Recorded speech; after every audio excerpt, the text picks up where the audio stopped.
Dans le château sombre, un homme seul se tenait, plein de désir, même après toutes les âmes qu'il avait volées. Et toutes les vies qui avaient été perdues. Il n'avait aucun regret. Debout devant un immense cercle magique, le mage noir était prêt à devenir un monstre. Juste pour la retrouver.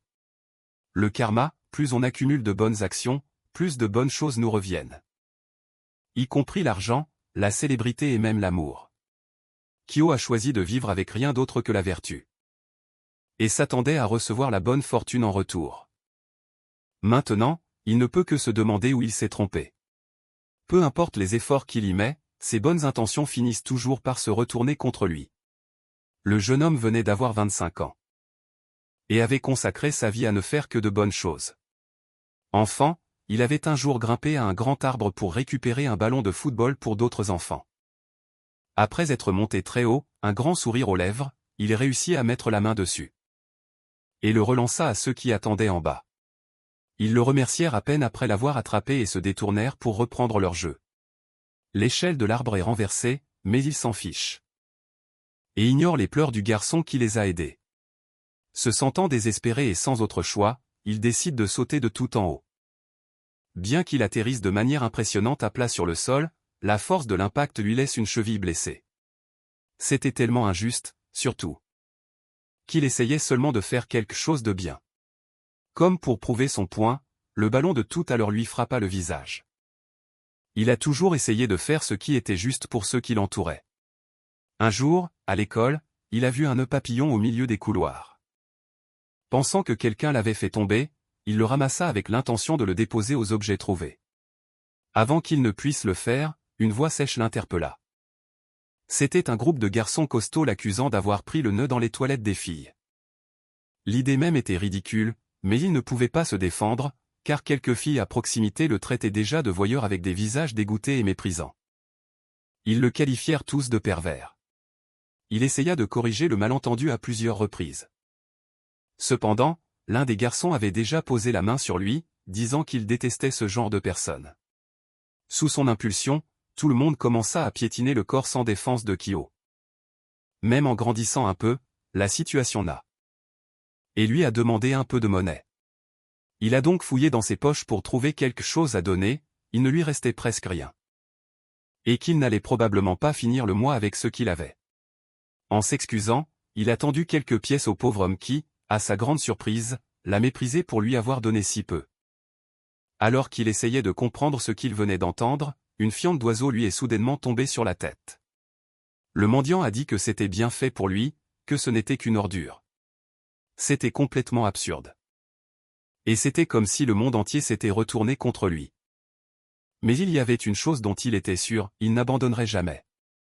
Vu tout ce qui s'était passé, la chance finirait bien par être de son côté. Un jour, alors qu'il attendait au passage piéton, une vieille dame l'a interpellé et lui a demandé de l'aider à traverser la rue.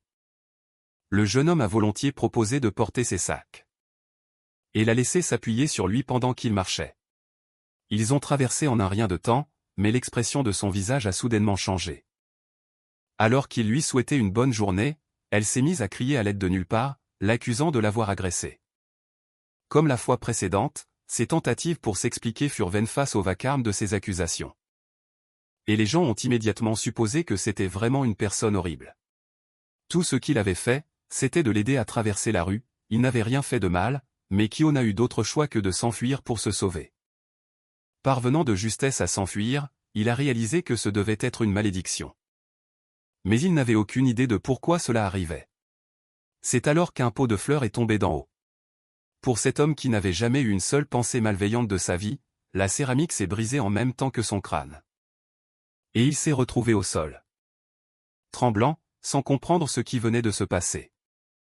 Son corps tout entier le faisait souffrir, et alors qu'il espérait que quelqu'un vienne l'aider, la vieille dame de tout à l'heure est apparue. Disant qu'elle l'avait trouvé alors qu'il criait à l'aide. Elle a levé sa canne au-dessus de son corps sans défense, l'a abattu et lui a porté un coup terrible. Mais ça ne s'est pas arrêté là.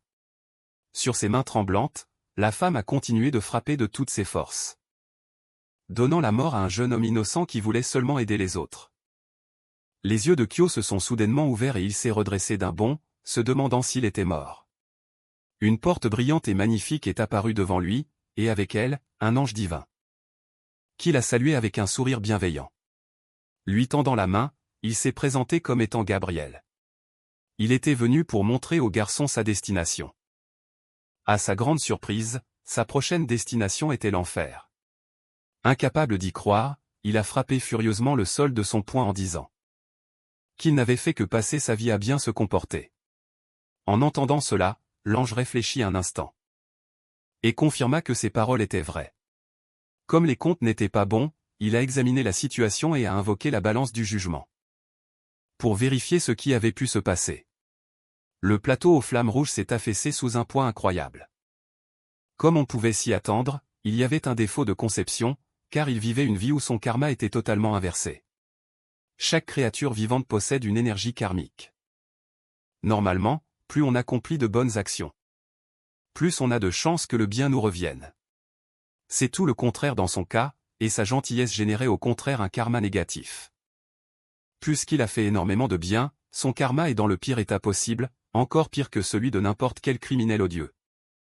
Il n'arrivait pas à y croire. Malgré tout ce qu'il avait fait, il allait finir par recevoir le châtiment ultime. Gabriel lui confirma que c'était bien le cas.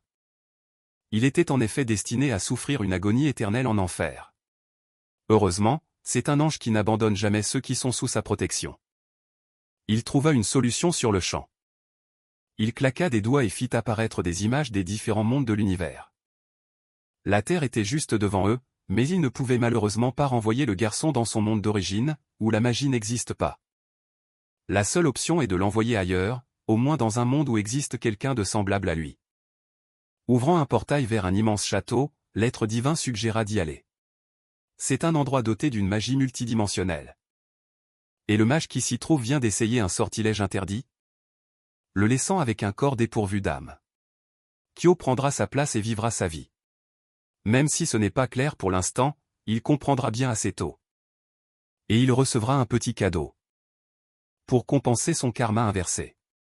Un écran apparut devant ses yeux, indiquant qu'il avait obtenu le karma ultime, une compétence qui accorde temporairement 100 points de chance pour chaque bonne action. On dit au jeune homme de trouver le mage blanc. Car c'est le seul qui puisse le renvoyer sur Terre. En voyant cette mission apparaître, il ne sait absolument pas quoi faire pour la terminer. Malheureusement, Gabriel ne le sait pas non plus. Puisqu'il ne peut pas interférer avec ce qui se passe dans l'univers. Avec un grand sourire. Il assure au garçon que la chance sera de son côté cette fois-ci. Il s'excuse une dernière fois et envoie la jeune âme à travers le portail. Vers son nouveau monde. Kyo se sentit tomber pendant un moment, puis tout à coup, il ouvrit les yeux en tant que personne complètement différente. Il se trouvait dans un hall inconnu et vide. Et même si cela peut paraître ridicule, il est vrai qu'on venait de lui donner une seconde chance dans la vie. Il doit simplement trouver le mage blanc et retourner sur Terre, à son ancienne vie. S'avançant, il se dirigea vers un grand miroir.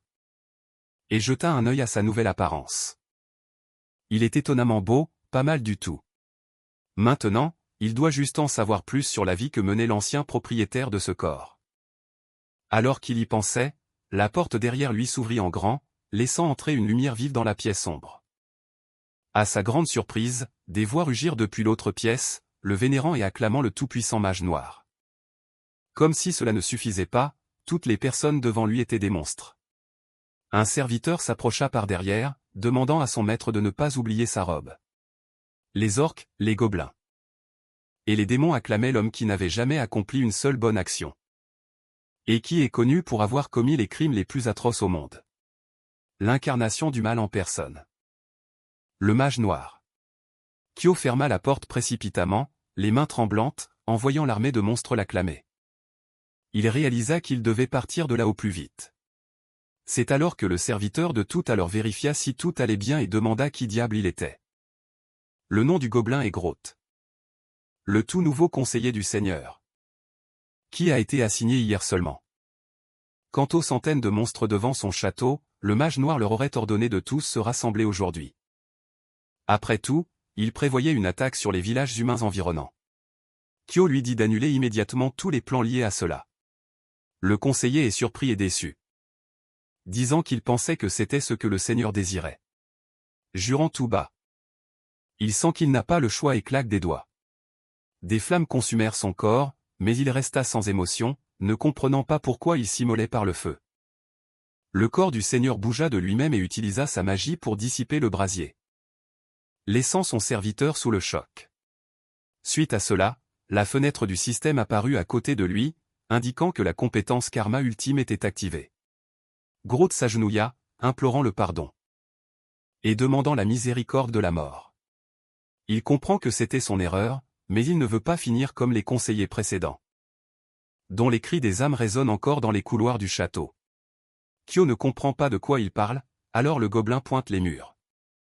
Là, d'innombrables têtes étaient placées sur le mur, chacune appartenant à un conseiller condamné à mort. C'est une vision incroyable, qui l'amène à se demander ce qu'ils ont bien pu faire pour finir ainsi. Pas un seul n'a duré longtemps à ce poste. Car ils étaient tous brutalement condamnés à mort pour des péchés insignifiants, c'était horrible. Dans ce monde, le vrai monstre, c'était lui. Interpellé, Gret se retourna, le corps tremblant de tous ses membres. Voyant cela, on lui dit que Kyo n'a aucune intention de lui faire du mal. Et il est nommé conseiller à vie du mage noir à partir de ce moment. Le gobelin ne sait pas comment le remercier pour cet honneur inattendu. Pour l'instant, on lui dit de répondre même à ses questions les plus étranges. Et on lui demande qui il est. Il est le plus grand mage noir de l'univers. À tel point que son nom est littéralement le mage noir. Comprenant que ses connaissances en tant que conseiller étaient simplement mises à l'épreuve, Gret continua de répondre, expliquant qu'il se trouve dans son château imprenable qui domine les terres du Sud, et qui sert de quartier général à son armée de monstres. Kyo a été réincarné en un tueur en série, à la tête d'un royaume de monstres. Lorsqu'on lui demande depuis combien de temps il règne sur ces terres, le gobelin, troublé, fait quelques calculs et répond d'abord 40 minutes. Il réalise que c'est ridicule, et se corrige en disant 40 milliards d'années. Comme aucune des deux réponses n'était correcte, Gret pense qu'il a de nouveau commis une erreur fatale. Une erreur suffisante pour qu'il pointe une dague sur sa propre poitrine. Heureusement, son geste précipité est immédiatement arrêté. Mais ce faisant, il déclenche une réponse familière, le karma ultime est activé. Mais Kyo est trop occupé à ordonner à son conseiller de rester en vie pour le remarquer. S'il tente quoi que ce soit d'autre, il subira une exécution pire que toutes celles de ses prédécesseurs. Heureusement, le bluff fonctionne, permettant au mage noir de passer à sa mission principale, trouver le mage blanc au plus vite. Peu importe à quel point sa vie est terrible, il doit retourner sur Terre d'une manière ou d'une autre. Peu importe à quel point le destin tente de l'abattre. Il doit retourner auprès de sa mère, qui avait l'habitude de le réconforter. C'est elle qui lui a donné la force d'avancer. Et elle est le plus grand trésor de sa vie. Il la reverra, c'est certain. Kyo se demande si les autres peuvent voir la fenêtre du système. Mais Gret confirme que non. Avec cette information, il enchaîne en posant des questions sur le mage blanc. Cependant, la simple mention de ce nom donne des frissons à toutes les créatures vivantes aux alentours. Le gobelin serra soudain les dents et se mit à le traiter de pire ordure du monde. Passons sur les insultes hautes en couleur. Kyo le remercie et s'interroge sur le type de magie qu'il utilise. Il manipule une magie multidimensionnelle qui crée des vortex pour les projeter dans différents mondes. En fait, des milliers de leurs hommes ont déjà été anéantis par cette technique. La magie multidimensionnelle prouve qu'il est le seul à pouvoir le renvoyer chez lui. L'autre mondien vérifie s'il peut utiliser le même type de magie. Mais elle est complètement incompatible avec son attribut sombre. En d'autres termes, il n'a pas d'autre choix que de demander de l'aide. Malheureusement, le mage blanc est son plus grand ennemi juré, qui choisirait la mort avant de l'aider. Ce qui est tout à fait naturel, cela dit. Il devrait pouvoir obtenir de l'aide grâce à la bénédiction de Gabriel. En consultant les informations supplémentaires du karma ultime, il voit que la probabilité de réaliser ses souhaits augmente proportionnellement à ses points de chance. Cela signifie qu'il peut atteindre son but en accumulant des points grâce à de bonnes actions. Après avoir sauvé la vie de Gret 2 fois, il devrait déjà avoir gagné 200 points. Il va vérifier pour en avoir le cœur net. Mais il est surpris de voir son compteur de points toujours à 0. Se demandant s'il s'agit d'un bug du système. Il creuse un peu plus et est choqué par ce qu'il découvre, son statut de karma était éternellement maudit. Et il a établi un nouveau record de malchance. Pour ne rien arranger. Sa chance est scellée et ne peut dépasser 0. Alors qu'il commençait à se demander quoi faire. Une autre fenêtre est apparue avec une nouvelle quête. Pour lever la malédiction et débloquer sa chance, il doit accomplir une bonne action spéciale. Kyo quitta le château avec Gret à ses côtés, sa valeur de chance bloquée à 0 point. Il doit d'abord trouver un moyen de remplir sa mission. Et de briser la malédiction. Cela dit, il ne sait même pas ce qu'est censé être une bonne action spéciale. Il semble que garder son conseiller en vie n'était pas suffisant. Mais il n'abandonnera pas. Accumuler des points dans le château n'a pas été facile non plus. Une fois, il a arrêté une décapitation. Celui d'un criminel connu dans leur monde, qui avait même ordonné sa libération devant une foule entière. Plusieurs protestèrent, déçus par leur seigneur, car ils attendaient cette exécution depuis si longtemps. Gray justifia ses actions. En affirmant que le tueur en série commettrait d'autres crimes une fois libéré. Avant que quiconque ait pu réagir, le gobelin a secondé l'ordre. Ce qui a mené à un massacre immédiat des citoyens dans le public. Kyo ne pouvait pas y accumuler de chance. Il doit donc trouver un autre moyen d'accomplir une bonne action spéciale, il doit faire savoir à sa mère qu'il est toujours en vie. Groot était visiblement perturbé. Ayant un très mauvais pressentiment concernant l'infiltration du territoire de l'Ouest, il a remis leur plan en question, ajoutant qu'il ne savait même pas quand des soldats pourraient les attaquer. Puisqu'on ne pouvait rien y faire, il a dit qu'ils devaient simplement s'y mettre. Ils atteignirent bientôt le village près du château, qui abriterait un certain mage blanc. Les utilisateurs de la magie multidimensionnelle sont des membres de la secte de l'Ordre Innocent. Dirigés par le mage blanc, ceux qui en font partie sont ses disciples. Mais ils devraient pouvoir en soudoyer un qui a été expulsé. Heureusement, celui du village devrait accepter le travail. Teria a été expulsé pour avoir gagné de l'argent en faisant un spectacle de sa magie multidimensionnelle. C'est ce qui lui a valu le surnom de « Teria la vide ». C'est très pratique pour le mage noir, connu pour être particulièrement riche en tant que souverain de son propre royaume. En entrant dans la petite ville, ils aperçoivent un jeune garçon accroupi près du puits. Gru voit le jeune humain, complètement seul et sans défense. Et décide de l'achever pour son maître bien-aimé. L'arrêtant, Kyo lui dit qu'il a une meilleure idée. Il s'approche de l'enfant et lui demande ce qu'il fait là, sans ses parents. Malheureusement, son père est lourdement endetté auprès d'un mage. Et il doit aider à rembourser la dette. Il confirme que le mage en question est Teria la vide, qui doit être en train de donner son spectacle habituel à la taverne. Le seigneur est prêt à s'y rendre sur le champ. Mais son conseiller insistait toujours pour découper l'humain et le servir en sashimi. À sa grande surprise, Kyo tendit une pièce d'or à l'enfant. Ses yeux se sont mis à briller d'espoir, contrastant avec le mage noir, déçu que ce ne soit pas assez pour sa mission point modèle. D'un autre côté, Groot s'opposa à l'idée de donner une pièce d'or à un humain. Alors, son maître en rajouta et lui fournit une bourse entière. La scène suscita diverses réactions. Kyo, lui, ne se préoccupait que du fait que ce n'était toujours pas assez pour accomplir sa mission. Il se demandait pourquoi quelqu'un d'aussi craint ferait une chose si contraire à sa nature. Il vit le garçon rayonner de joie et considérer le Seigneur des Ténèbres comme son héros, et une idée germa dans son esprit. Il en conclut à tort que Kyo avait l'intention de faire du garçon son successeur afin de lui permettre de se rapprocher de son héros. Le garçon commettrait alors d'innombrables atrocités et finirait par devenir leur allié pour régner sur les terres du Sud, bien que ce soit loin d'être le véritable objectif. Cela suffit à apaiser le cœur du gobelin. À l'intérieur de la taverne, c'était la scène habituelle, des gens qui savouraient leur boisson. Teria était introuvable au milieu de la foule, mais autre chose attira leur regard. Tout le monde se tut et fixa son regard lorsqu'un unique miroir au centre de la pièce se mit à briller. Gru prévint son seigneur. Il s'agissait de magie multidimensionnelle à l'œuvre, une retransmission en direct d'êtres se déclarant leur amour était diffusée devant tout le monde. Alors qu'ils atteignaient le point culminant, une créature à tentacules s'interrompit pour faire une demande. Et soudain, il retira un tentacule de son visage.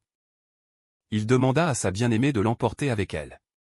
Elle était déconcertée et s'apprêtait à donner sa réponse. Quand l'écran s'éteignit soudainement, la diffusion prit fin, coupée au meilleur moment. Les spectateurs se demandèrent avec ferveur ce qui allait se passer ensuite. Pour rétablir la connexion et voir ce qui se passait, il fallait insérer une pièce d'or. Un spectateur passionné insista avec véhémence, disant que c'était au tour de quelqu'un d'autre de payer, mais ce dernier rétorqua qu'il y avait déjà dépensé toutes ses économies. Et qu'il voulait regarder autre chose. La tension et le ton montèrent, tandis que Kyo s'approchait lentement et silencieusement de l'appareil et y glissait une pièce. Avant que quiconque puisse s'y opposer, l'appareil accepta son paiement en émettant une lumière aveuglante. Puis il lui indiqua de poser sa main dessus et de penser à l'endroit qu'il souhaitait observer. C'était tout comme une télécommande. Les disputes laissèrent place à la joie quand ils virent la machine se mettre en marche. Contre toute attente, l'homme en robe choisit d'observer ce qui se passe sur Terre. Il ne sait pas exactement comment ça fonctionne. Mais il pense très fort à la personne qu'il souhaite voir. Ses yeux s'écarquillent de surprise lorsque l'image de sa mère apparaît, sans même se soucier des gens autour de lui. Il l'appelle et essaie de traverser l'écran. Il la regarde tous marcher sous la pluie. Et croiser des voisins pour échanger des salutations vides et sans vie. C'était impossible de ne pas avoir pitié. Car cela ne fait qu'un mois que son fils est décédé. La pauvre mère n'a toujours pas réussi à s'en remettre. Au volant de sa voiture, une seule tige de fleurs blanches à la main. Elle se dirige vers le lieu de repos de Kyo et reste là, toute seule et en silence, à fixer la photo funéraire de son enfant décédé. Après avoir déposé la fleur, elle repart pour réintégrer la société, une tâche impossible pour un parent qui vient de perdre son enfant. Elle tombe à genoux au milieu de la rue. Incapable de s'arrêter de pleurer, même après que la pluie se soit calmée. Son chagrin pour son fils était inimaginable. Et tout ce à quoi elle pensait chaque jour, c'était à quel point il lui manquait. Comment était-elle censée vivre sans lui? Dans la taverne, tous les hommes regardaient la scène avec des visages malheureux. Et ne tardèrent pas à fondre en larmes devant ce moment déchirant. Même Groot ne pouvait s'empêcher de pleurer. Remarquant son maître, il lui demande si les larmes font partie de ses pouvoirs. Mais il est surpris quand Kyo s'effondre soudainement par terre. Il ne pouvait pas accepter ce qui arrivait à sa mère. Il comprenait enfin la douleur qu'il lui causait. Et le résultat douloureux de sa disparition sur Terre. Kyo refusait d'accepter à quel point le monde était injuste avec lui. Plus encore. Il refusait de laisser sa mère pleurer comme ça. Il frappe le miroir, désespéré d'être entendu de l'autre côté. Groot lui dit de reculer. Car la magie multidimensionnelle pourrait le détruire. Mais tout ce qui lui importait, c'était d'atteindre la personne qu'il aime le plus. En réponse, l'appareil activa ses mesures de sécurité. Et envoya des ondes de choc magiques qui déferlèrent dans tout son corps.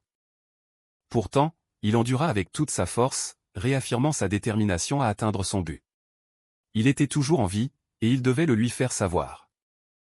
Ainsi, il utilisa sa propre magie pour traverser le choc et le miroir. Finalement, ses cris parvinrent aux oreilles de sa mère. Elle se retourna et fut stupéfaite de voir la lumière aveuglante du sortilège. Plus encore lorsque l'image de son fils apparut, lui demandant si elle pouvait le voir. Elle n'arrivait pas à croire que c'était vraiment lui. Il n'y avait pas assez de temps pour expliquer ce qui s'était passé. Alors il lui a juste demandé de tenir bon et d'attendre qu'il revienne vers elle. La mère était toujours en larmes. Mais son visage désespéré souriait maintenant d'espoir. Ensemble, ils convinrent de se revoir très bientôt.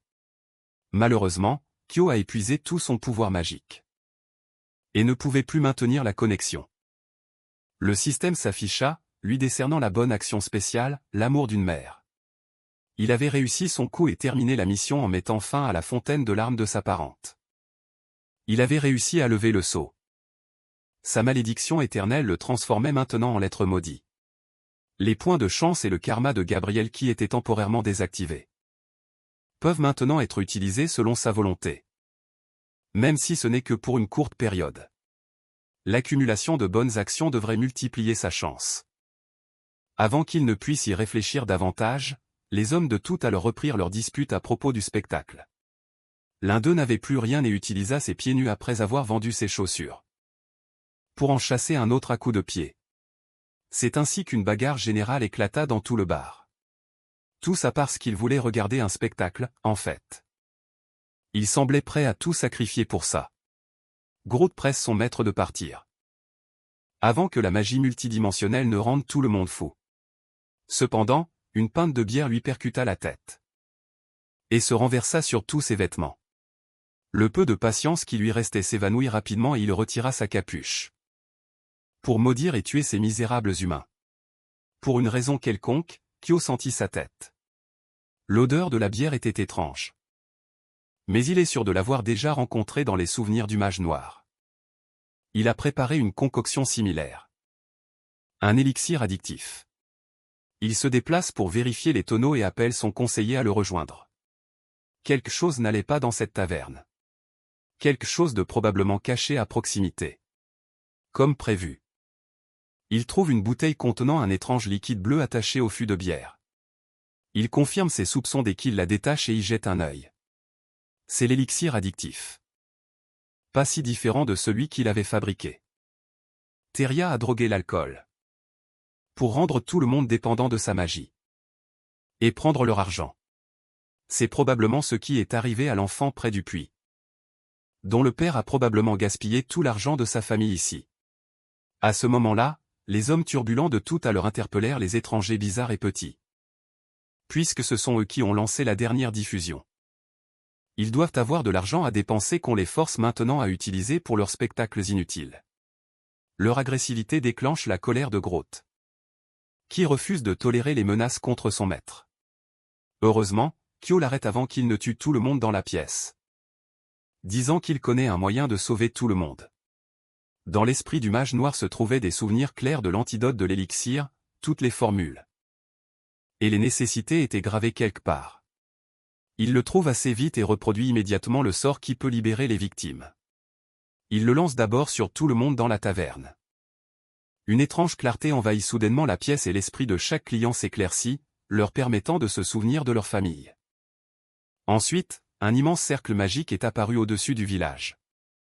Et l'antidote a été lancé sur tous ceux qui auraient pu être affectés. Il y avait des disputes à la maison, comme ce mari qui voulait vendre toutes leurs affaires. Pour regarder un match de foot quelconque au bar. Touché par le sort, il a réalisé ce qu'il était en train de faire. Et s'est excusé auprès de son adorable enfant d'avoir perdu la tête un instant. Et c'est ainsi que le village retrouva la paix. Complètement purifié de l'élixir qui corrompait ses habitants. Groth regarda autour de lui, confus. Ne comprenant pas pourquoi tout le monde était tellement plus gentil qu'avant. La magie de son maître les avait dépouillés de toute l'agressivité de leur corps. Il considère que c'est la meilleure punition, car aucun d'entre eux ne goûtera plus jamais à la joie du combat. Ceux qui étaient autrefois comme de fiers lions sont maintenant devenus aussi impuissants que des vers. Comme d'habitude, il croit que la férocité de son seigneur est sans égale en ce monde. Pendant ce temps, Kyo était préoccupé, car la purification du village lui avait accordé une quantité massive de points de chance. Qui affluaient sans cesse. C'était parfait et tout se déroulait selon son plan. Avec sa chance approchant les 240 000, il peut enfin obtenir ce qu'il désire le plus en utilisant la magie multidimensionnelle. Cependant, les murs de la taverne ont soudainement explosé. Tout le monde s'est tourné vers la fumée. Mais ne semblait pas trop dérangé, car ce n'était que Theria, qu'il connaissait déjà. La mage bannie s'avança. Et exigea de savoir qui essayait de ruiner son commerce.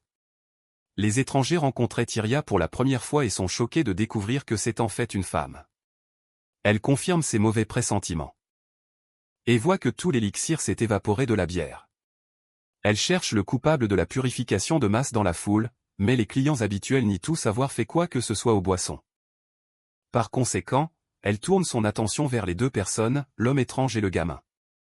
Car elle ne les avait jamais vus là auparavant. Avant qu'ils ne puissent répondre, elle trouve les bouteilles. Autrefois connectées au tonneau, renversées sur le sol. Kyo est accusé d'être un membre de l'ordre.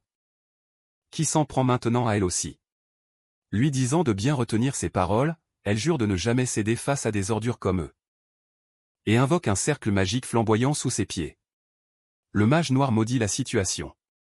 Le cercle de flamme et sa puissance étaient très vifs dans ses souvenirs. Comme il n'y avait pas le temps de réfléchir, il laisse ses tripes et son instinct mouvoir son corps, qui, pour une raison quelconque, lance une pièce d'or quelque part sur le côté. Il se fige. Complètement confus par le résultat de son intuition.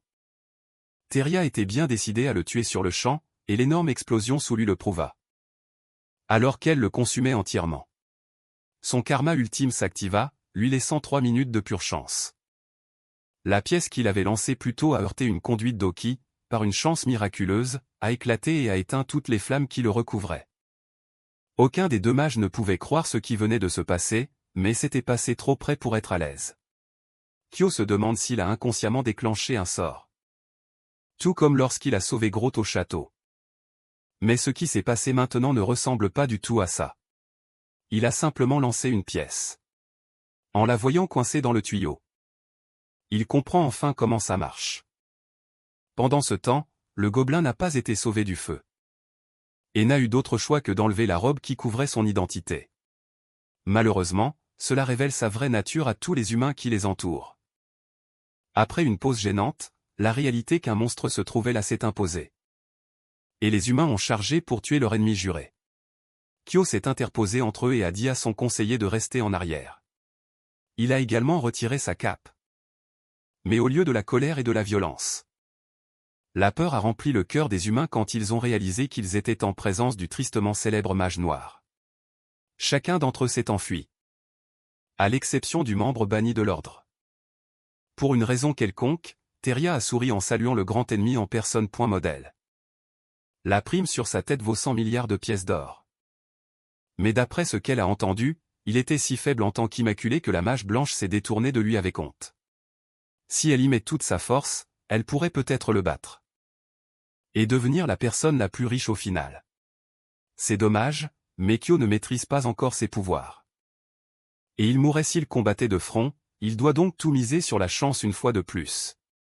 Il complimente et admire son adversaire juste en face de lui, mais ajoute qu'elle manque peut-être un peu de concentration. Les flammes qu'elle a déchaînées plus tôt ont atteint une traînée d'alcool. Qui menait au reste des tonneaux. Tandis qu'elle le remarque tardivement. Kyo battait déjà en retraite pour se mettre à l'abri, Groth dans ses bras. Il a agi par pur instinct, ce qui l'a poussé à sauter par la fenêtre ouverte la plus proche, où l'air froid de la nuit l'a accueilli. En plongeant vers le sol alors que le feu continuait sa course, les deux ont atterri dans une citerne en métal et s'y sont enfermés pour se mettre en sécurité.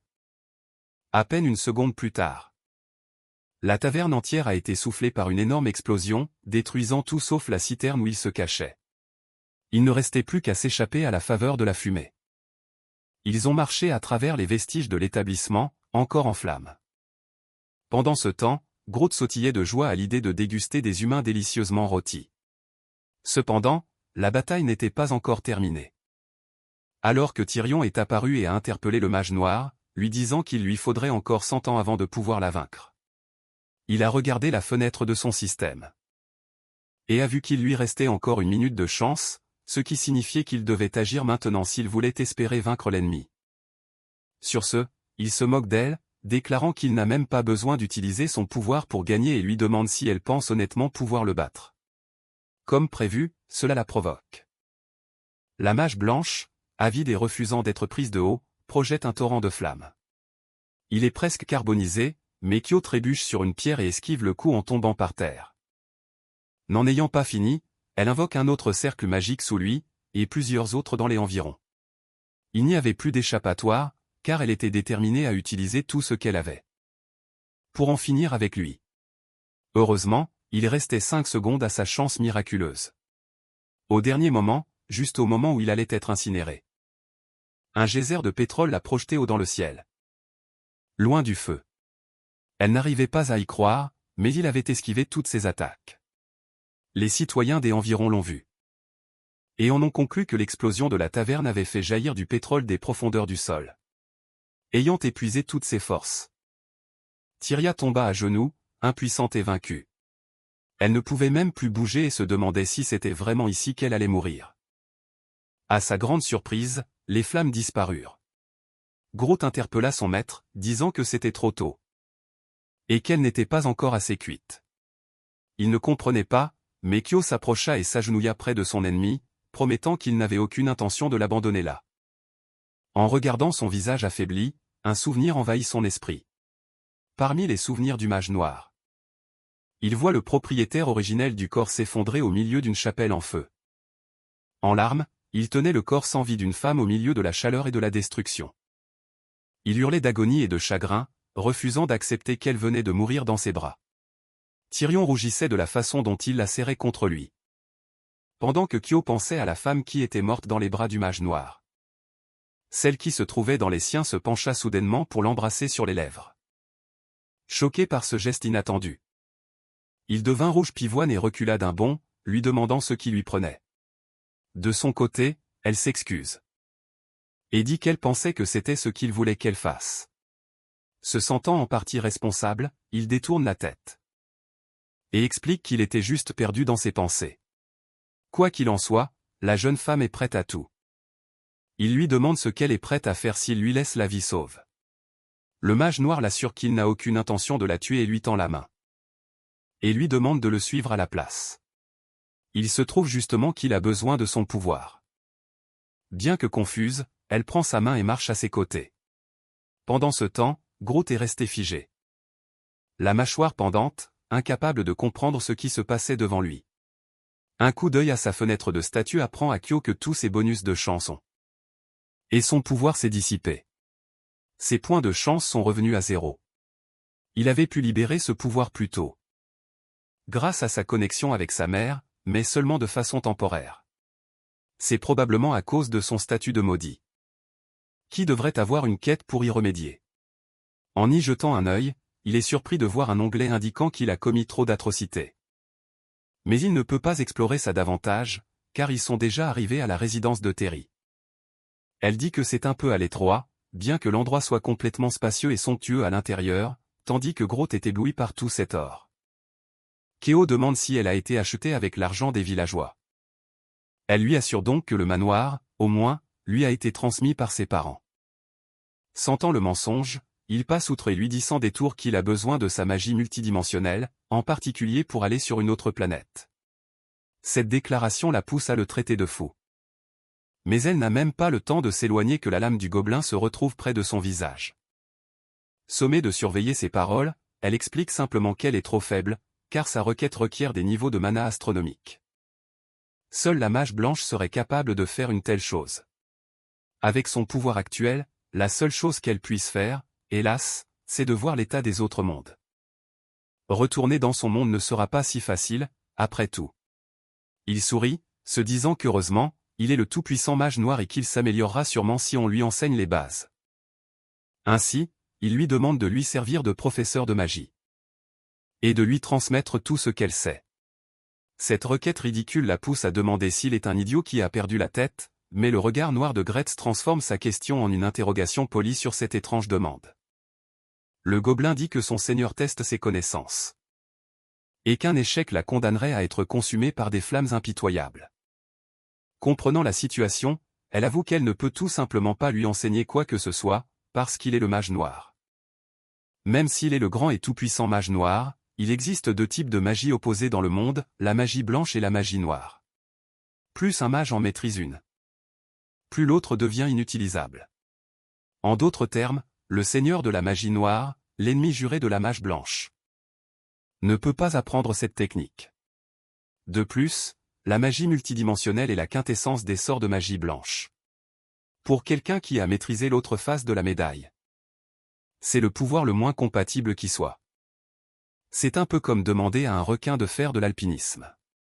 Leur conversation est interrompue par un grand vacarme à proximité. Les trois se précipitent alors aux fenêtres pour regarder. Dehors, ils voient les villageois, armés de torches et de fourches. Venus pour punir leurs ennemis. Et pour ne rien arranger.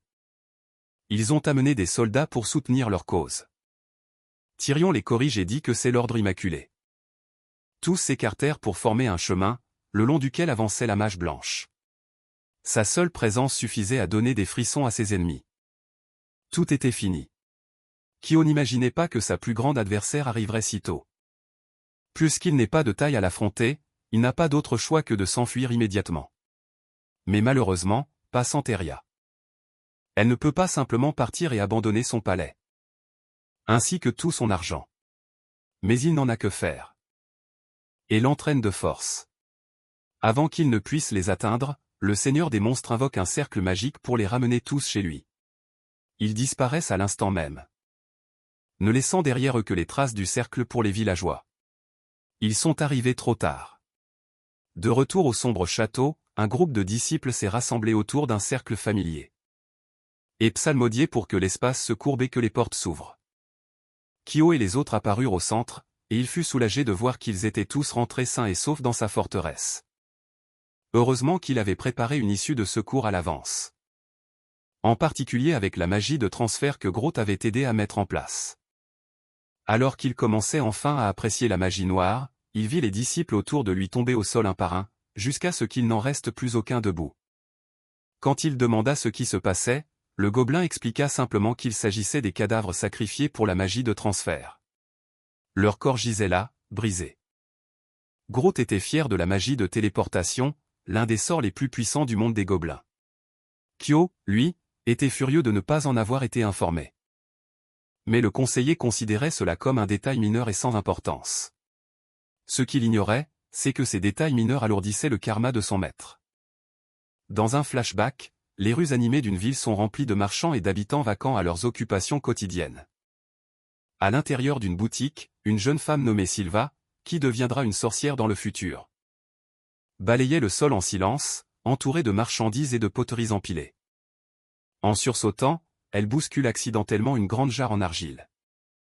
Perdant l'équilibre, la jarre s'écrase au sol, se brisant en 1000 morceaux. Son patron hurle de colère, l'accusant de l'avoir encore cassée. Alors qu'elle s'excuse, Sylva recule, effrayée.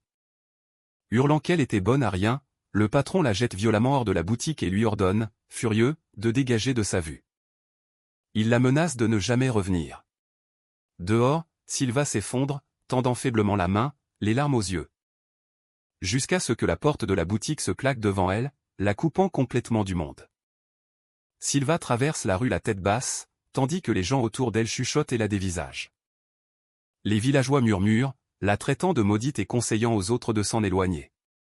Elle s'assoit seule sur le sol. Ignorée par les passants qui ne lui viennent pas en aide. Modèle. La nuit tomba et Sylva se recroquevilla contre un pilier en bois tandis que la pluie s'abattait sur elle. Épuisée et trempée, elle gisait, immobile, sur le sol froid en pierre. Dans son sommeil, elle tremblait comme si elle était prisonnière d'un cauchemar douloureux. Soudain, une étrange lumière verte apparut à proximité et pulsa doucement dans l'obscurité. Sylva ouvrit les yeux alors que l'orbe vert et lumineux s'adressait directement à elle. Et lui demanda de le manger. L'orbe la rassura, lui disant que tout irait bien si elle acceptait. Au même moment, Kyo se tenait devant la fenêtre au coucher du soleil. Et préparait son sac. Son écran de système se matérialisa devant lui, expliquant que pour chaque bonne action, il gagnait 100 points de chance. Mais leurs effets sont temporaires. Comprenant qu'il s'agit du système de karma ultime, il finit par saisir son fonctionnement. Il admet que ce fut une lutte, mais il a réussi à accumuler quelques bonnes actions dans ce royaume maudit. Se remémorant comment 2 orques se battaient avec colère, ce qui poussa Kyo à agir, son regard s'aiguisant. Il cria pour que le combat cesse alors que l'énergie déferlait autour de lui. Les 2 orques se fixèrent, l'instant se figea et leur colère disparut. Leurs lourdes armes tombèrent aussitôt. Tandis qu'un ORC s'excusait. Et appelait l'autre son frère. L'autre répondit doucement, exprimant leur compassion mutuelle. Le système de Kyo le notifie et confirme qu'il a gagné 100 points de chance pour une bonne action. En quelques semaines, il réussit à augmenter un tout petit peu sa chance. Mais comme son statut actuel est celui du maudit, il ne peut pas en recevoir les bénéfices. Il active le karma ultime, sachant que c'est le seul moyen de libérer sa chance accumulée. Il décide de consommer tous les points de chance stockés d'un seul coup. Et il devient chanceux pendant toute la durée des points dépensés. Il apprend alors que la chance dure jusqu'à ce que les points reviennent à 0. Avant que le combat ne se termine, il purifie un village. Et sauve des vies pour une valeur de plus de 200 000 points de chance. À ce moment-là, il active le karma ultime instinctivement, sans décision consciente. Pendant 3 minutes. Il se trouve dans un état de chance absolue et infinie. Grâce à cette chance, il bactéria sans effort. Sans subir le moindre dégât. Kyo réalise que s'il accomplit une bonne action affectant des millions de personnes, le pouvoir du système augmentera à l'infini. Serrant le poing, il renforce sa détermination avec un sourire confiant et plein de certitude. Il déclare qu'avec ce pouvoir, il pourra enfin retourner sur Terre. Sans hésitation, Il pousse une porte massive et appelle Groot, demandant si tout est prêt. Alors qu'il s'avance, Groot prépare une monture et la présente à Kyo. Une fois les préparatifs terminés, il franchit le portail et commence son nouveau voyage. Tyria le bénit, souhaitant bonne fortune à Kyo. Tandis que Groot presse tout le monde de partir immédiatement. Traversant la ville au coucher du soleil, la nouvelle aventure de Kyo commence officiellement aux confins du royaume. Pour accomplir une bonne action de grande envergure, Groot confirme sans hésiter la cible de leur mission après que Kyo le lui ait demandé. Pendant ce temps, la silhouette verte et brillante de Sylva est révélée comme étant la source de la maladie la plus mortelle du monde. Kyo est d'accord et dit à Groot de lui montrer le chemin. Le gobelin pointe droit devant, affirmant que la destination est juste là. Kyo se fige, perplexe quant à ce que « juste là » signifie réellement. Groot révèle fièrement une petite maison, disant que Sylva y vit. Kyo explose d'incrédulité, hurlant que Groot lui avait dit qu'elle vivait aux confins du royaume. Groot étudie à nouveau la carte, Kyo n'étant manifestement pas convaincu. Le gobelin marmonne que son explication manquait sérieusement de détails. Avec colère, Kyo fait remarquer que la maison n'est qu'à 100 mètres du château. Les deux se tiennent maladroitement près des chevaux. Alors que la vérité fait son chemin agacé, Kyo ordonne à Groot d'attendre au château. Il s'avance seul vers la maison. Debout devant la porte, il prononce doucement le nom de Sylva, sachant qu'elle est l'un des êtres les plus maléfiques de cette planète. Il se prépare mentalement, pensant que s'il peut la purifier, il pourra sauver des millions de personnes. Avec une expression tendue, il prie pour que l'antidote fonctionne. Il ouvre soudainement la porte à la volée. Mais il recule, sous le choc. Il hésite et se demande si c'est bien la sorcière qu'il recherche. Sylva apparaît, souriante, alors qu'elle salue son maître. Elle se précipite et le serre fort dans ses bras, disant qu'il est enfin revenu. Submergée par l'émotion, elle lui dit qu'il lui a terriblement manqué. Kyo panique, insistant sur le fait que ce n'est pas ce qu'elle pense. Sylva, excitée, lui montre des spores fraîchement préparés. Elle tient fièrement une spore lumineuse dans sa main. En riant, elle la lance et lui dit de regarder comme elle vole bien. Les spores explosent vers l'extérieur, se dispersant violemment. Elle explique qu'elle les a améliorés en utilisant les conseils de Kyo, ce qui les rend bien plus résistants. Elle déclare nonchalamment que cela garantira la perte de millions de vies supplémentaires cette année. À proximité, un enfant tousse violemment alors que les spores font leur effet. Kyo regarde, horrifié. Tandis que le chiffre des millions résonne dans son esprit, une victime s'effondre, soulignant l'ampleur du désastre. Sylva prétend être connectée à chaque spore et pouvoir ressentir la souffrance qu'elle cause. Elle le remercie joyeusement, disant que son aide l'a rendue plus forte. Kyo réalise qu'elle ne comprend pas le mal qu'elle est en train de causer. Il lui tend un remède, disant qu'il a préparé quelque chose pour la rendre encore plus forte. En silence, Kyo en apprend davantage sur la maladie et explique qu'elle est causée par une contamination centrée sur Sylva. Il pense que si elle est purifiée, tout s'arrêtera, tandis qu'elle boit l'antidote. Le remerciant gaiement, quelques instants plus tard, elle dit qu'elle se sent bien et promet de continuer à remplir le monde de sport. Kyo panique en réalisant que même la dose maximale n'a eu aucun effet sur elle. Il décide sombrement qu'il n'a pas le choix que de vérifier le cœur de la corruption. Une énergie verte jaillit autour d'elle alors qu'il active son pouvoir. Il voit d'innombrables filaments lumineux s'étendre vers l'extérieur. En fixant cet immense réseau, il réalise qu'il y en a bien plus d'1 million. Le désespoir s'installe, alors qu'il admet que la corruption est trop puissante pour être purifiée. Il murmure le nom de Sylva, déchiré par la vérité. En y repensant, il se souvient du moment où il a dit à Sylva point joyeusement que ses spores se répandraient sur tout le continent. Un souvenir paisible lui revient en mémoire, point contrastant cruellement avec le présent. Sylva sourit, sachant que les spores s'abattent sur les hommes, les femmes et les enfants, sans distinction. Elle déclare que pas un seul d'entre eux ne restera en vie. Dans un instant soudain et brutal, une gerbe écarlate jaillit alors que Sylva est fauché. Une lame envahit la scène. Tandis que Sylva lève les yeux, stupéfaite et confuse, les larmes de Kyo coulent sur son visage. Et il réalise que c'est la seule solution. Sylva tient à peine debout et appelle Kyo d'une voix faiblissante. Il la regarde le cœur brisé, se disant que c'est le seul moyen de la libérer. Jusqu'à ce qu'il dégaine enfin son épée. Alors que son corps tombe, le noyau vert se manifeste. Se tordant d'une énergie maligne, il interpelle Kyo. L'entité corrompue remet en question ses intentions et son ingérence. Elle admet que tuer l'autre l'a affaibli, mais pas anéanti. Kyo déclare qu'il n'est pas venu pour la défier, mais pour la détruire. En levant la main, il déchaîne la flamme éternelle, inondant l'espace d'une puissance écrasante. La corruption recule de fureur, hurlant face à son défi. Elle s'avance vers Kyo en l'avertissant qu'il regrettera certainement sa décision.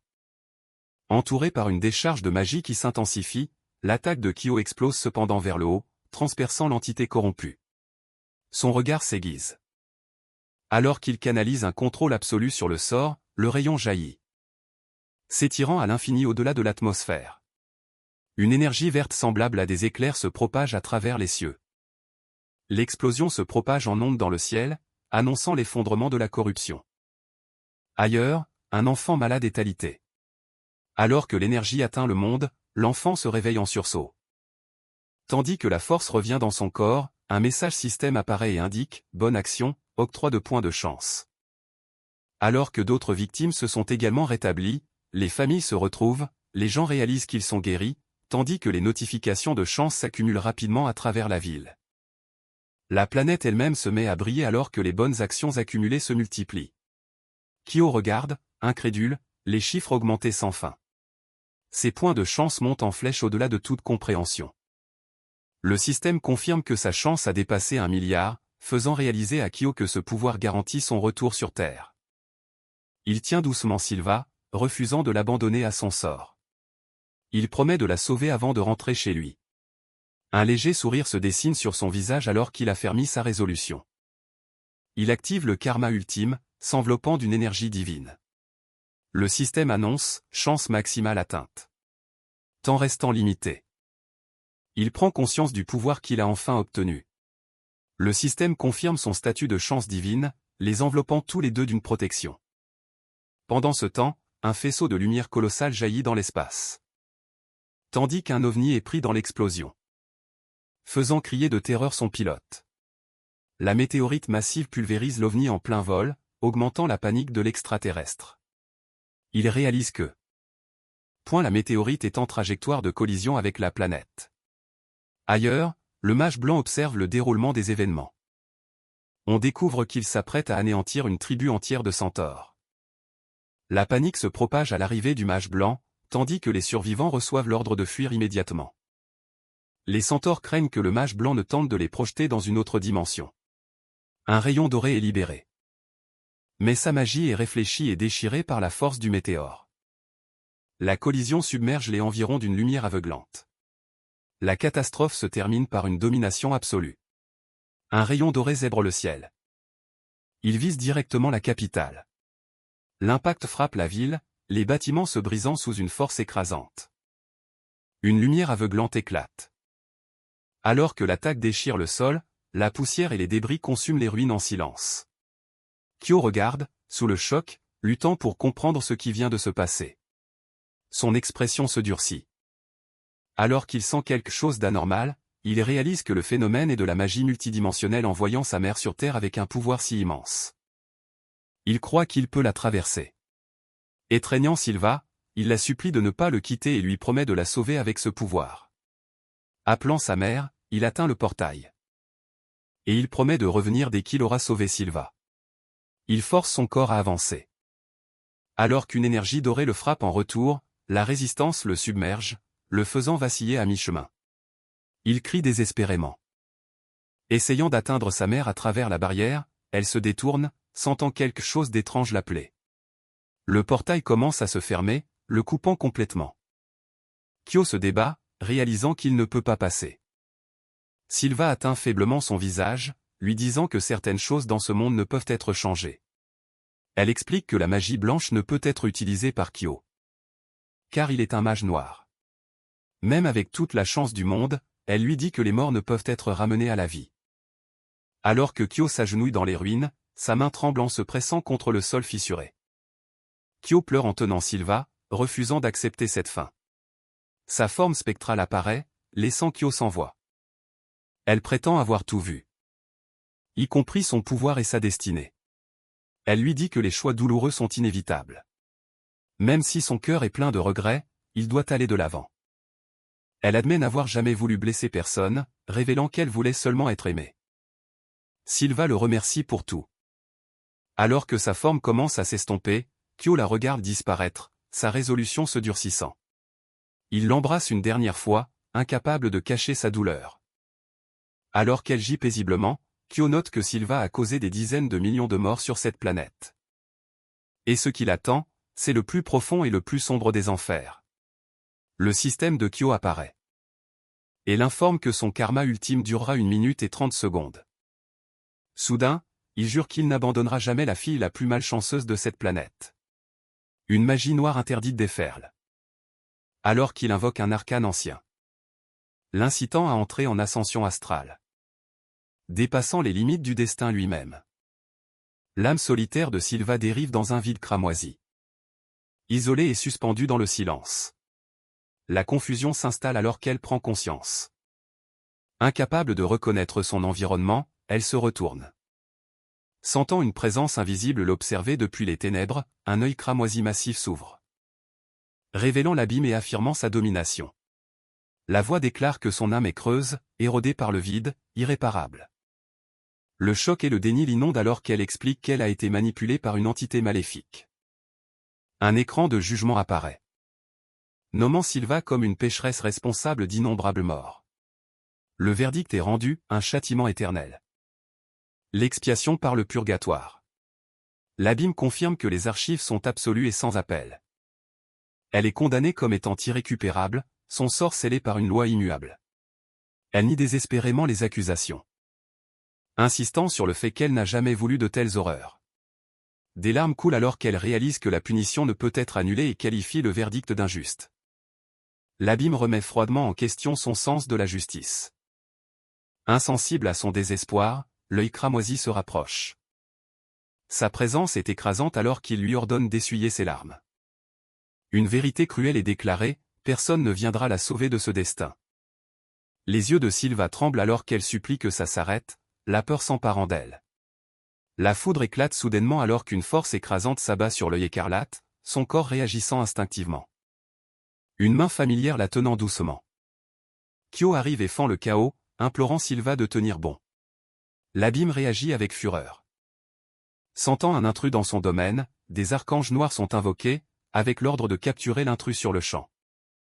Déchirant le vide avec une intention mortelle, une barrière radieuse se forme, protégeant Sylva, tandis que le karma ultime les protège.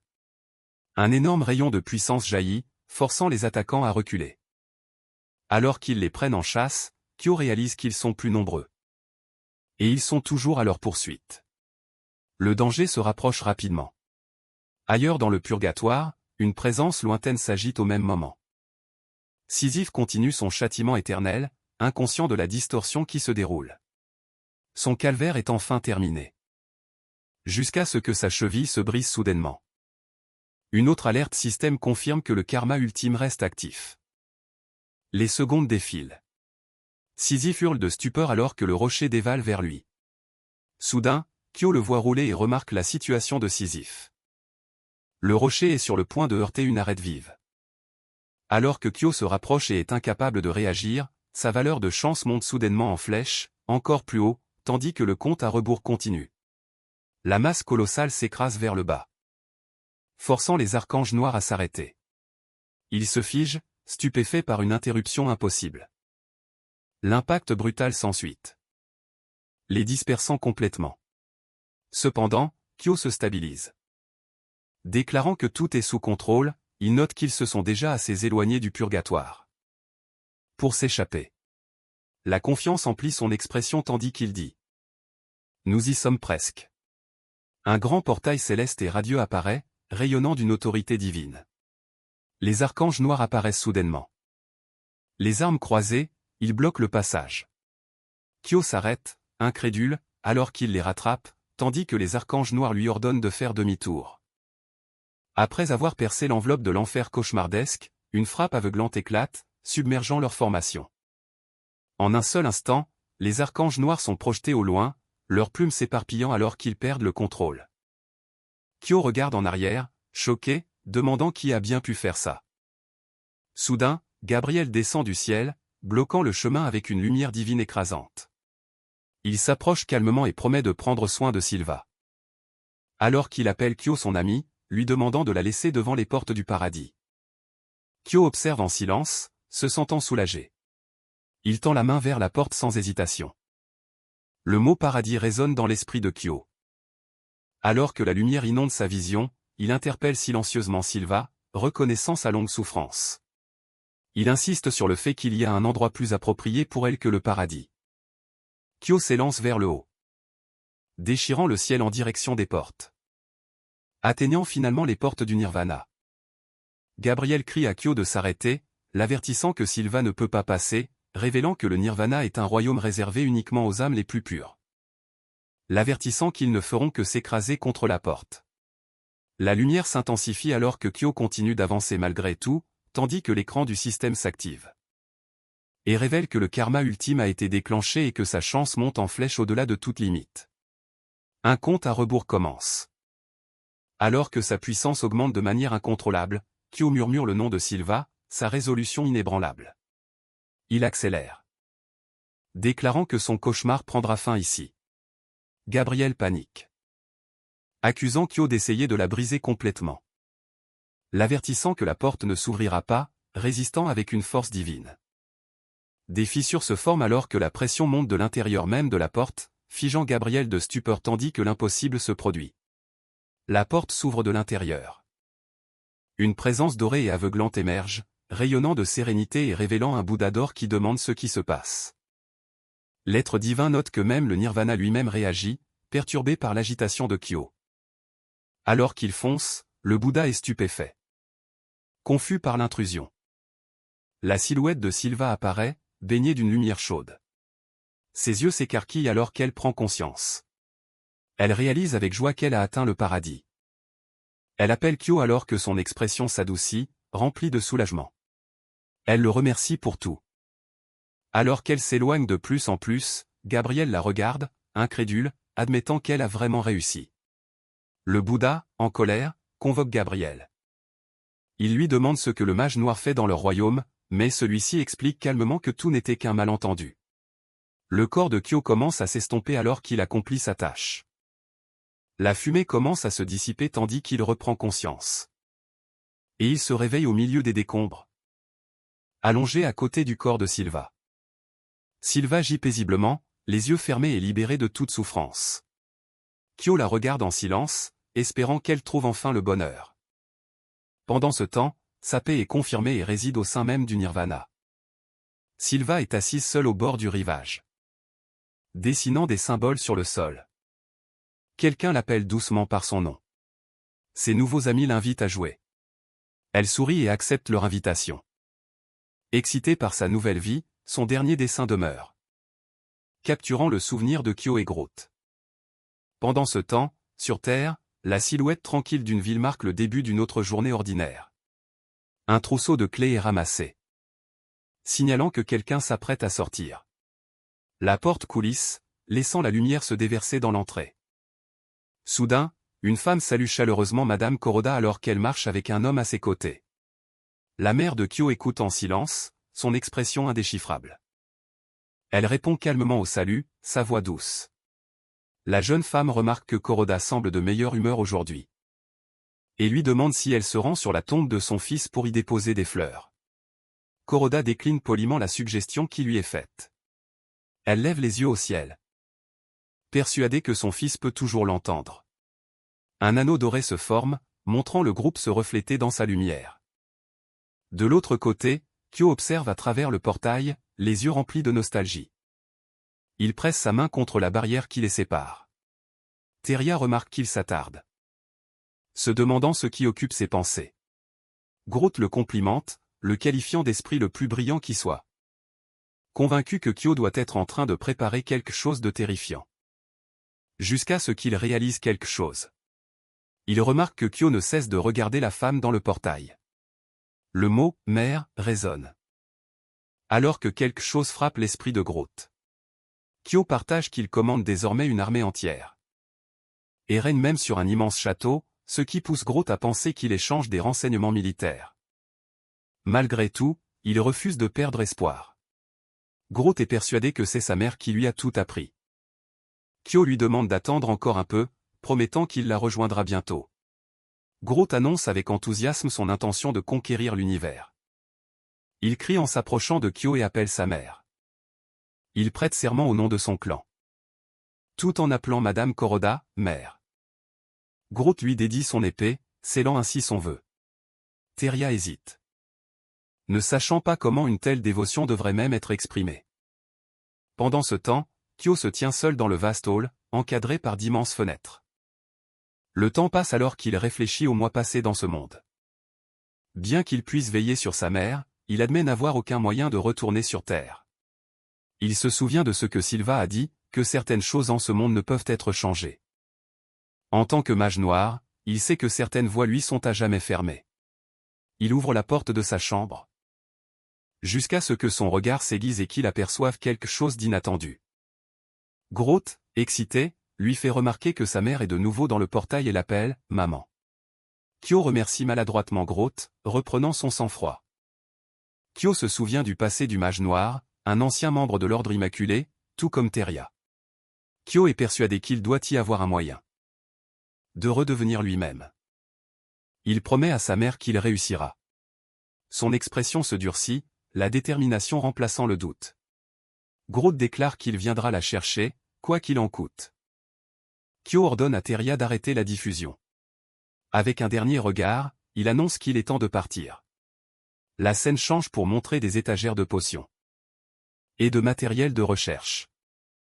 Kyo et ses compagnons se regroupent à l'intérieur du laboratoire. Une soudaine explosion magique éclate violemment. Dans une fiole que tient Groth. Kyo admet avoir fouillé tous les recoins du laboratoire du mage noir. Sylva l'interrompt, tenant un grimoire à noter, et lui demande de qui est l'écriture.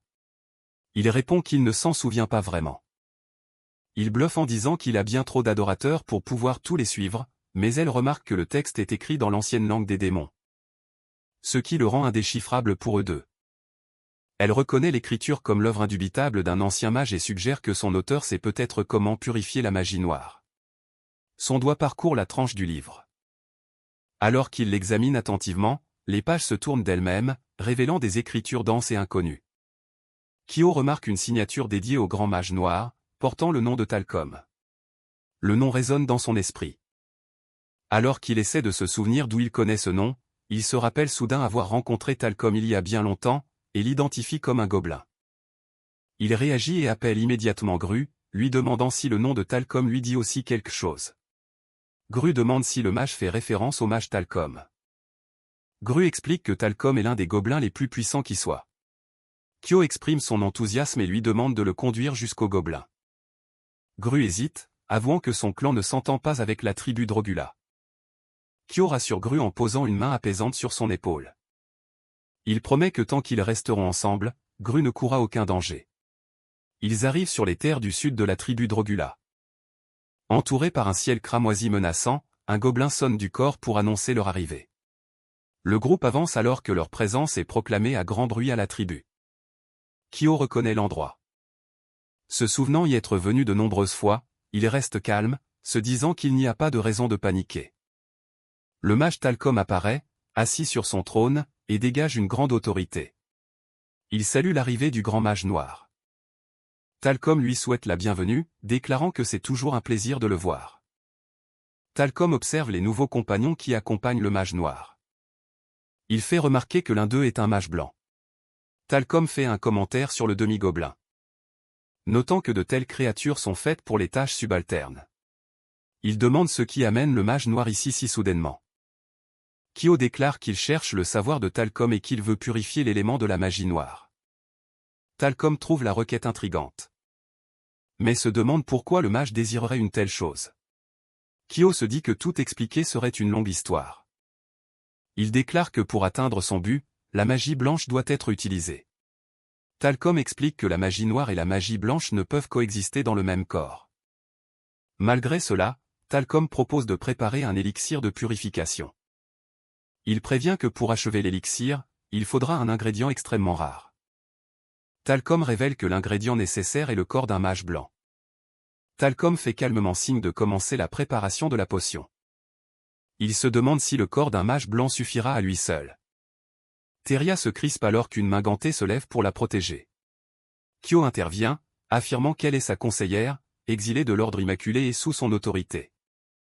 Il promet de fournir bientôt les ingrédients requis. Et d'en prendre personnellement la responsabilité. Talcom sourit, intrigué. Et exprime son impatience. Des bruits de pas résonnent alors que le groupe se met en marche. Kyo ordonne à Gru d'organiser immédiatement un conseil de guerre. Il déclare que la chasse est ouverte. Sa forteresse se dresse sous le ciel nocturne. Tandis que les préparatifs se déroulent derrière les fenêtres. Kyo réfléchit en silence. Il reconnaît que pour accélérer la purification, il n'y a pas d'autre solution. Acceptant le poids de sa décision, il se résout à faire quelque chose d'impardonnable. Kyo se détourne, sa résolution affermie. La salle de conférence s'illumine alors que les dignitaires se rassemblent. Kyo s'adresse au conseil de guerre. Et commence officiellement la réunion par un appel. Le ministre des Finances, l'un d'elles, est présenté, puis le ministre de la Torture. Snake apparaît avec un sourire glaçant. Le mage noir Dravan est nommé, sa présence lourde de menaces. Tyria, commandante de l'ordre anti-immaculé. Écoute en silence. Gru est annoncé comme conseiller spécial, rayonnant de fierté. Kyo s'arrête soudainement, regardant une chaise vide. On apprend que le prêtre général Seth est en poste dans les montagnes de l'Atlas. Il mène l'armée contre les féroces clans d'orques gris dans une lointaine montagne. Le chaos éclate sur le champ de bataille. Un ordre retentit, massacrer l'ennemi sans pitié. Cette riposte sans hésitation, les découpant brutalement. Un autre ORC avance à travers le carnage, les yeux luisants, alors que Seth se tient calmement, son regard froid et déterminé, débordant d'une intention meurtrière. Un ORC gris recule de terreur tandis que Seth l'étrangle, maudissant les orques gris en exprimant son dégoût. Il jure de les exterminer jusqu'au dernier. Seth se dresse au sommet de cadavres, absolu et impassible. Pendant ce temps, Groth tremble alors que la peur s'insinue en lui en regardant la diffusion de Seth. De retour dans la salle du conseil, Kyo force un sourire pour reprendre le contrôle. Il révèle la véritable raison pour laquelle il a convoqué tout le monde. Un ordre du jour extrêmement important est révélé alors que la diffusion se poursuit en parallèle. Kyo annonce un coup dévastateur contre l'ordre immaculé. Alors que Seth déclare vouloir dévorer le cœur de l'ORC. S'ensuit la déclaration d'éliminer entièrement l'ordre immaculé. Kyo nomme le mage blanc comme cible principale. Soudain, la diffusion secoue la pièce par son intensité, à tel point que Kyo demande à Tyria d'arrêter la diffusion. Snake demande si une cible spécifique a été choisie. Tyria s'apprête à bluffer, masquant ses véritables intentions. Il lève la main de façon théâtrale. Déclarant la fin du plus maléfique mage blanc de l'histoire. On dit que même les guerriers aguerris tremblent à la simple mention de son nom. L'un d'elles acquiesce, reconnaissant l'ampleur de la menace. Parlant d'un homme qui commande aux forces du mal elles-mêmes. Snake admet le mépriser depuis très longtemps. Kyo réfléchit froidement à la torture, la pendaison et l'assassinat. Notant que les péchés de la cible sont ignobles, même selon les standards démoniaques. Gray fait l'éloge de ce choix. Déclarant que c'est le moment parfait pour enfin éliminer cet homme. Kyo confirme le nom de l'ennemi qu'il doit vaincre. Il se tait. La sueur perle sur son front alors que le poids de la décision se fait sentir. Son expression se crispe, l'hésitation faisant une brève apparition. Le groupe panique soudainement après que Kyo révèle qu'il s'agit de l'impitoyable Connell. Il identifie enfin l'homme. Décidant que le châtiment est inévitable. Gru demande comment il devrait gérer la milice qui le garde. Il suggère de déployer la garde royale de Cannel. La force de mercenaires la plus redoutée de l'Ouest. Kyo ordonne alors à Gru de commencer à préparer l'armée. La décision est finale, ils entrent en guerre. Après la réunion, Kyo marche seul à travers le château, sa résolution se renforçant à chaque pas. Il se souvient s'être entraîné sans relâche pendant des semaines, se préparant à cette confrontation inévitable. Il note que Groth a mobilisé ses territoires, rassemblant tous les démons qui n'étaient pas en expédition avec Seth. Et les préparatifs sont presque terminés. Groot annonce que l'armée est prête. Il s'adresse directement à l'armée de démons, exigeant leur loyauté. Les démons rugissent à l'unisson et se mettent en rang sur son ordre. Les tambours de guerre grondent alors que l'armée marche. D'innombrables démons déferlent sous des bannières flamboyantes. Une bannière portant l'image d'une femme attire l'attention, troublant Kyo. Groot révèle qu'il a engagé le meilleur artiste du royaume pour créer l'emblème de la mer. L'emblème est marqué au fer rouge sur la peau des guerriers. Pour alimenter leur haine et leur résolution. La marque s'enfonce profondément, les marquant à jamais. Un démon crie pour sa mère. Submergé par le rituel. L'armée scande sauvagement alors que la bannière s'élève. Kyo force un sourire étrange, se demandant s'il n'est pas allé trop loin. L'armée avance vers les montagnes lointaines. Au coucher du soleil, il marche vers les terres de l'Ouest. Vers le royaume de Cannel l'impitoyable. Une chauve-souris volante s'élève dans le ciel au-dessus de l'armée en marche. Elle s'échappe des tours du château alors que la nuit s'éveille. Entrant par une fenêtre. Jusqu'à ce qu'une lumière bleue jaillisse de l'intérieur de la pièce, se transformant en une sinistre silhouette. Connell se révèle et reconnaît que le mage noir a fait son choix. Avec un sourire cruel, il l'appelle par son nom, Kyo. L'armée démoniaque se rassemble au sein de l'impitoyable royaume de Cannel. Le champ de bataille prend tranquillement forme. Un démon cornu inspecte des armes avec une familiarité calme, se préparant pour le siège à venir. À travers le camp, les démons se déplacent en formation disciplinée alors que les préparatifs s'accélèrent. Kyo se tient avec ses alliés, signalant que tout se déroule comme prévu. Avec une confiance tranquille, Kyo reconnaît que son plan a enfin commencé. Avant d'affronter directement Connell, Kyo s'assure d'avoir mis toutes les chances de son côté. Plusieurs semaines auparavant, ces préparatifs avaient déjà été mis en marche. Au cœur de la forteresse de Snake, le donjon aux 1000 tourments plane dans les ténèbres. Le cliquetis des chaînes résonne alors que les prisonniers s'agitent. Sentant quelque chose d'anormal approcher, Kyo s'infiltra dans le donjon en silence. Observant la souffrance qui y régnait. Après un calcul minutieux, il confirma que ses suppositions sur le système étaient correctes. Il décida de libérer tous les prisonniers sans la moindre hésitation. Les prisonniers réagirent avec incrédulité. Alors que le donjon scellé commençait à s'ouvrir. Des cris éclatèrent, exhortant tout le monde à fuir avant que Snake ne puisse réagir. Le chaos se répandit dans le donjon tandis que les captifs se précipitaient vers la liberté. Le système enregistra un afflux d'actions bienveillantes à mesure que les prisonniers étaient libérés. Les points de chance augmentèrent de façon exponentielle. Confirmant que le pari de Kyo avait payé.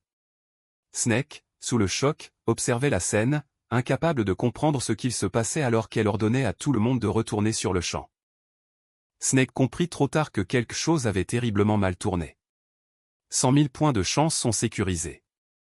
Poussant Kyo au-delà de ses limites, avec cet avantage, Cannel n'a plus aucune chance. Pendant ce temps, l'impatience de Teria grandissait. Elle se demandait combien de temps le siège allait encore s'éterniser. Kyo la rassura calmement. Confiant en leur position, Groot exhorta avec enthousiasme l'armée à avancer sans retenue. Kyo et Teria échangèrent un bref regard complice, tandis que Groot faisait son rapport en s'adressant à Kyo avec un enthousiasme respectueux. Il confirma que les préparatifs du tunnel étaient entièrement terminés. Kyo salua le travail, expliquant que le tunnel contournait les défenses de Cannel. Le groupe se rassembla, prêt à avancer comme un seul homme. Soudain, un avertissement arriva de la part de Snake, la milice a lancé une attaque. Leurs forces frappèrent la base avancée avec une vitesse foudroyante. Kyo réalisa immédiatement que Cannel avait pris de l'avance sur son planning. Il ordonna à Teria et Groot de rester près de lui. Et d'avancer prudemment. Sans hésitation, Kyo ordonna à l'armée d'avancer par le tunnel. Il confia à Snake le commandement des forces principales afin de repousser la milice. Snake accepta avec assurance. Son intention meurtrière était palpable, car elle mourait d'envie de se défouler, persuadée qu'un hérétique avait libéré tous ses prisonniers. Kyo descendit dans le tunnel, sa nervosité évidente, sachant qu'il était cet hérétique. Dans le tunnel, Groot leur dit de le suivre. Mais Teria répondit avec colère que le chemin était tout droit. Droit devant se trouvait le quartier résidentiel de Cannel, épargné par le chaos. Un mouvement s'agita dans l'herbe, signalant des dangers cachés. Le groupe déboucha enfin à la surface. Ils s'arrêtèrent un instant pour évaluer les environs. Kyo identifia le quartier privé de Cannelle comme étant leur destination. Il désigna l'imposante structure au centre de la zone et déclara qu'il était enfin temps de régler tout ça. Ils se mirent à monter les escaliers en silence. Au plus profond de la forteresse, Kyo avançait avec ses compagnons à travers une salle lourdement gardée. Groot surgit soudainement sur le côté, lançant une embuscade téméraire. L'intrusion attira l'attention. Alors que des silhouettes au fond du couloir réagirent instantanément, Kyo s'arrêta, reconnaissant immédiatement leur cible. Cannelle se détourna calmement, s'attendant déjà à leur arrivée. Il leva un verre de vin. À sa surface se reflétait un œil observateur. Cannelle sourit. Savourant l'instant, il prit acte de leur arrivée. Kyo lui fit face directement, déclarant la fin de son règne. Cannelle laissa tomber son verre en s'adressant à Kyo, sachant que ce jour finirait par arriver. Il se moqua de l'idée d'avoir été pris au dépourvu. Des liens pourpres jaillirent sans prévenir, fendant l'espace autour d'eux. Une immense cage rouge se forma, enfermant Kyo et ses alliés à l'intérieur. Il ricana, se demandant si une construction aussi simple pouvait l'arrêter. La magie réagit violemment alors qu'il tentait de se libérer. Il réalisa que son mana ne répondait plus. Teria révéla qu'il était impossible de dissiper la cage, ou de la maîtriser par la force, et expliqua qu'il s'agissait d'une prison de saisie forcée qui annulait toute magie. Cannelle reconnut le savoir de la mage noire avec un léger respect. Teria reconnut la prison comme étant une relique suprême des mages blancs. La vérité s'imposa à eux. Alors que Cannelle révélait l'origine de la relique, qu'il avait volée à l'ordre immaculé après en avoir été banni. Piégée et impuissante, Teria réalisa qu'ils étaient complètement à sa merci. Tandis que Kyo remarquait que le tuer devrait maintenant être un jeu d'enfant, Cannelle les invita à l'attaquer, sans la moindre peur. Cannelle accepte volontiers, affichant ouvertement son hostilité. Un sort dévastateur est déchaîné à bout portant, alors qu'il jure de revoir Kyo en enfer. L'attaque s'abat-elle un jugement, destiné à tout anéantir. Le cri désespéré de Teria retentit alors que l'explosion approche. Kyo active instantanément le karma ultime, poussant sa chance au-delà de toutes les limites. La magie destructrice se retourne violemment contre lui et fissure la prison elle-même. Cannelle recule, incrédule, alors que la situation se retourne contre lui. La poussière et les ombres engloutissent la salle alors que la structure s'effondre. Kyo se demande si le spectacle de Cannelle est terminé. Alors qu'il se tient là, indemne au milieu des décombres, pendant que son ennemi serre les dents de frustration. Même Cannelle ne peut comprendre la magie qui est intervenue. Il contre-attaque en puisant dans son pouvoir, révélant une magie multidimensionnelle et intensifiant encore le combat. Kyo est sous le choc. Il a une vision de sa mère, venue de la Terre. Cannelle sourit froidement en prononçant le nom de Kyo. Il s'adresse à lui calmement, le traitant déjà comme sa proie. Il révèle qu'il observe Kyo depuis l'ombre depuis très longtemps. Alors qu'il était sous la forme d'une chauve-souris, à travers un portail lumineux, Kyo observait sa mère sous la pluie et la neige. Kyo se souvient du moment où il a finalement compris la vérité sur son existence. Il déclare sans détour que Kyo n'est pas originaire de cette planète. Il explique que Kyo a été envoyé ici par un guide venu d'un autre monde, déclare-t-il froidement. Que sa prochaine cible sera la mère de Kyo. Groot panique alors que la vérité éclate, hurlant sous le choc. Cannelle contrôle le portail doré sans aucun effort, prouvant ainsi sa domination. Teria le supplie de ne pas paniquer, tandis que leur ennemi continue son explication. Il est révélé que seuls les mages blancs peuvent maîtriser une magie multidimensionnelle assez puissante pour voyager entre les mondes. Cannelle se moque d'eux, confirmant que Kyo n'a pas le pouvoir de l'arrêter. Il révèle nonchalamment qu'il a aussi volé un puissant artefact. Teria comprend alors que toute fuite est impossible. Alors que l'ennemi sourit, sûr de lui. Elle révèle que l'artefact, appelé la fiole de passage, contient un échantillon de mages blancs. Elle explique qu'en boire le contenu permet de voyager temporairement entre les mondes. Bien que de telles reliques soient formellement interdites. Cannelle écrase une autre fiole. Il déclare qu'il n'en reste qu'une seule intacte. Il boit l'échantillon sans la moindre hésitation. Son corps réagit violemment dans un déferlement de lumière. Il se prépare à quitter complètement ce monde. Cannelle flotte vers le portail, s'adressant à Kyo une dernière fois. Il lui dit de faire ses derniers adieux. Kyo est paralysé par la peur alors que Cannelle lui promet de le tuer. Après son retour par le portail, Kyo voit sa mère marcher seule dans le monde réel. Cannelle franchit le portail et s'approche directement d'elle. Un sourire satisfait se dessine sur le visage de Cannelle. Pendant ce temps, Kyo hurle de désespoir et le supplie d'arrêter. Il appelle sa mère, complètement submergé par la panique. Le système s'active. Mais au début, rien ne semble se produire. Kyo réalise que son karma ultime ne se déclenche toujours pas. Kyo supplie Teria de faire quelque chose. Alors que le temps presse, elle s'excuse, impuissante, avouant que dans son état actuel, elle ne peut pas voyager entre les mondes. Il hurle son nom, implorant de l'aide. Sa voix se brise alors que le désespoir atteint son paroxysme. La cage se resserre, les piégeant dans un silence sans espoir. Soudain, quelque chose d'étrange commence à distordre la réalité. Teria regarde autour d'elle, choquée, sentant un changement soudain. Des feuilles s'envolent alors que le décor change brusquement. Le jeune Kyo apparaît dans un parc paisible et passe en courant près d'elle. Incrédule, elle réalise qu'elle n'est plus dans le monde de la magie. Et elle reconnaît Kyo. Sous le choc, Teria crie son titre. Pendant que Kyo compte joyeusement l'argent qu'il a économisé durant l'année. Il explique qu'il a passé l'hiver à tondre des pelouses pour économiser. Kyo raconte joyeusement qu'il a promené des chiens chaque jour. Il se souvient aussi avoir lavé des voitures dès que le propriétaire rentrait du travail. Il déclare fièrement qu'il a fait tout ça pour son père. Kyo s'approche de son vélo, plein d'une énergie innocente. Il avoue que son père n'accepte jamais l'argent, sachant qu'il est endetté. Kyo dit qu'il comprend. À quel point son père doit se sentir misérable. Il dépose ses économies dans un panier avec un doux sourire. Le système reconnaît l'acte, le qualifiant de bonne action spéciale, tandis que le karma commence à calculer. Kyo retrouve son père dans la rue. Surpris mais heureux de le voir, en arrière-plan, le système se met à recalculer silencieusement le karma, comme s'il y avait un bug. Son père lui tapote doucement la tête, lui disant qu'il doit aller travailler. La balance du karma bascule soudainement et violemment alors qu'une vague de karma négatif déferle. Kyo demande si son père rentrera pour le dîner, avec un sourire innocent. Il lui fait de grands signes de la main pendant que son père s'éloigne. Kyo crie qu'il aime son papa de tout son cœur. Son père se retourne, souriant tendrement en disant qu'il aime Kyo, lui aussi.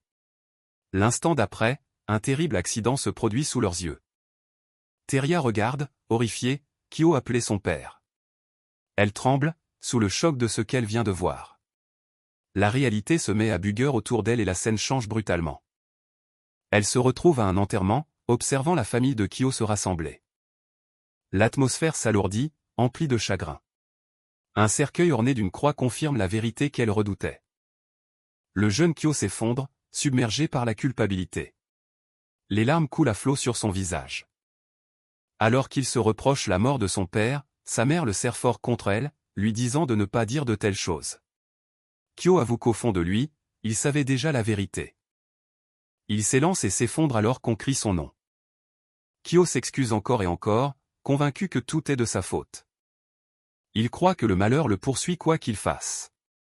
Teria tressaille en réalisant à quel point il est brisé. Kyo avoue qu'il a toujours su qu'il était maudit. Teria supplie qu'on l'aide, la voix tremblante. Kyo crie qu'il ne veut pas que sa mère meure à cause de lui. Teria le rassure doucement, lui disant de ne pas s'inquiéter. Elle lui promet de l'aider quoi qu'il arrive, ce qui surprend Kyo. Teria sent une force inconnue s'éveiller en elle. Elle avoue ne pas comprendre ce qui se passe, mais le sent très clairement en cet instant. Kyo est perplexe en voyant quelque chose d'étrange se produire avec Teria. Ses yeux se mettent à briller alors qu'elle a une révélation. Sachant qu'elle en est maintenant capable, elle active la magie suprême multidimensionnelle. Et un immense portail intermonde commence à s'ouvrir. Teria le presse de le traverser avant qu'il ne s'effondre. Kyo crie que de la magie noire lui bloque le passage. Gru comprend que le sort réagit spécifiquement à Kyo. Il se porte donc volontaire pour le faire à sa place. Pendant ce temps, Cannelle resserre sa prise sur sa lame, se préparant à frapper Mademoiselle Korota. Il s'approche d'elle avec une intention meurtrière. Jusqu'à ce que Grodd fonce en avant à toute vitesse. Canon est violemment percuté et projeté au loin. Le pied de Grodd s'écrase au sol alors qu'il retrouve son équilibre. Jurant qu'il ne laissera personne lui faire du mal, pas même poser un seul doigt sur la mère de Kyo.